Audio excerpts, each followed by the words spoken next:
Chris Brown set to appear in court this morning to face charges from that alleged beating of his girlfriend Rihanna. We have an exclusive look at the police report from that night. Suzanne is at the courthouse right now. Suzanne, good morning. Good morning, Steve. As you mentioned, all of this information coming from the detective's report.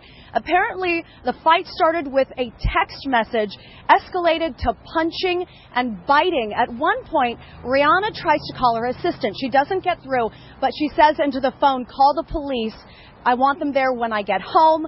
Brown hears this, and that's when he allegedly threatens to kill her. R&B singer Chris Brown facing serious accusations in the alleged beating of his girlfriend, pop superstar Rihanna. A search warrant used to get phone records reveals a detective's description of what happened on the eve of the Grammys. First, Rihanna read a 3-page text message from a woman to Brown. That's when the argument began. Brown tried to force Rihanna out of the car, but couldn't because she had on her seatbelt. Brown shoved her head against the passenger window. When Rihanna turned to face him, he punched her, then continued to punch her while driving, her mouth filled with blood, and blood splattered all over her clothing and the interior of his rented Lamborghini. This photo obtained by TMZ.com shows a bruised Rihanna with a swollen lip, similar to the injuries described in the affidavit.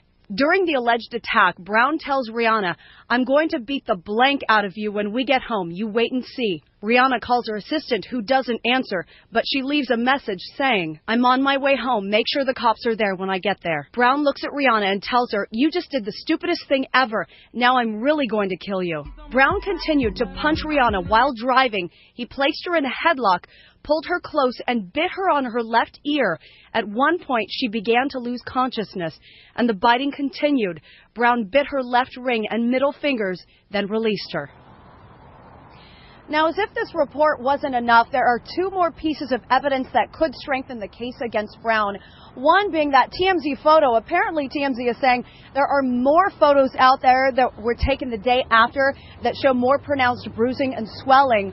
Plus, Rihanna apparently told police that night that he had done this before and that it had kept escalating. So those are 2 pieces of evidence that could help the case.